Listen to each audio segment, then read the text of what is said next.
इस क्वेश्चन में हमसे कह रहा है कि हमारे पास सेट ऑफ एटम्स हैं एक्साइटेड स्टेट के अंदर, मतलब उन एटम्स के इलेक्ट्रॉन्स हायर एनर्जी स्टेट में हैं, ग्राउंड स्टेट में नहीं है।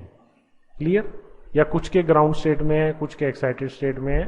तो हमारे पास कुछ एटम्स हैं और उन एटम्स का डिके हो रहा है। डिके का मतलब न्यूक्लियर डिके नहीं है यहाँ पे। डिके का मतलब they are losing energy because their electrons are making transitions to lower energy states.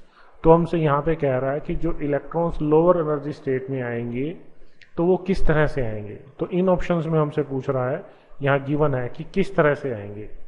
Clear? क्या वो किसी एक्सटर्नल स्टिमुलस की वजह से आएंगे, क्या वो सारे एक साथ आएंगे, और जब आएंगे तो क्या वो कोलाइड करके आएंगे या किस तरह से आएंगे, इनके बारे में हमसे पूछ रहा है।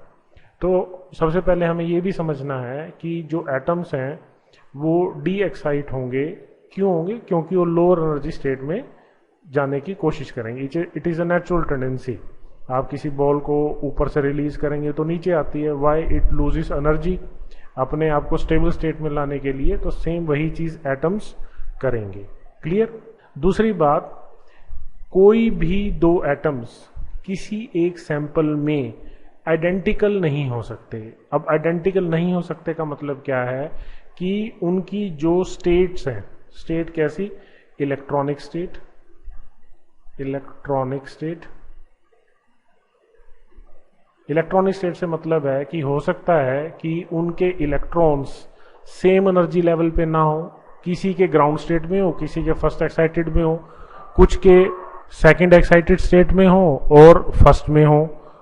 ठीक है? तो कुछ भी हो सकता है। हो सकता है कि उनका न्यूक्लियर स्टेट अलग अलग हो, न्यूक्लियर स्टेट अलग अलग हो। अब न्यूक्लियस के अंदर न्यूट्रॉन्स और प्रोटॉन्स हैं, तो उनकी स्पिन कैसी है, क्या स्टेटस है। ठीक है?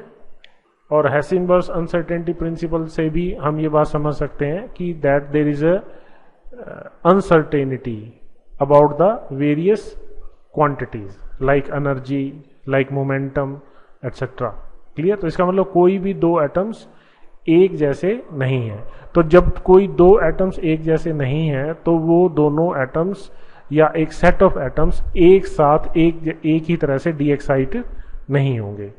क्लियर? और जब इलेक्ट्रॉन्स ट्रांजिशन करेंगे, तो यहाँ पे देखिए मैंने स्टेट्स बना रखी हैं, तो हो सकता है कि कोई इलेक्ट्रॉन ट्रांजिशन करे लोअर एनर्जी स्टेट में, सपोज थर्ड एक्साइटेड स्टेट में, तो हो सकता है वो सेकंड एक्साइटेड स्टेट में है। या पॉसिबिलिटी ये भी है कि वो यहाँ से सीधा ग्राउंड स्टेट में चला जाए। तो जो इलेक्ट्रॉन्स हैं वो स्टेप बाय स्टेप भी नीचे आ सकते हैं, वो इस स्टेप को फॉलो भी कर सकता है। क्लियर? तो जो ट्रांजिशंस हैं वो सभी लोअर एनर्जी स्टेट्स में रैंडम है। ये एटम्स के अपनी स्टेट पे डिपेंड करता है कि वो किस तरह से एनर्जी रिलीज करते हैं, मतलब डी एक्साइट होते हैं। तो इस इंफॉर्मेशन के बेसिस पे हम कह सकते हैं कि जब एटम्स डी एक्साइट होंगे तो जो इलेक्ट्रॉन लोअर एनर्जी स्टेट में आएंगे, so they decay to in general to any of the states with lower energy. तो वो इस तरह से स्टेप में भी आ सकते हैं या सीधा भी आ सकते हैं। तो this option first is the correct option.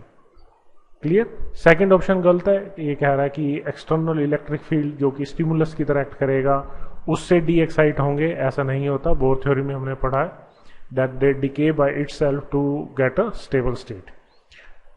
All together simultaneously into lower state, ये भी पॉसिबल नहीं है। मैंने आपको बताया कि जो एटम्स हैं वो एक जैसे हैं नहीं, उनकी स्टेट्स अलग अलग होंगी, तो वो लोअर स्टेट में सभी एक साथ नहीं जाएंगे।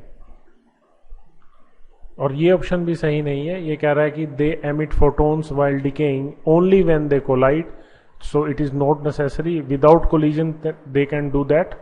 क्लियर? तो ये जो बी सी डी ऑप्शंस हैं ये गलत हैं। तो यहाँ पे जो ऑप्शन ए है वो मोस्ट अप्रोप्रिएट और करेक्ट ऑप्शन है।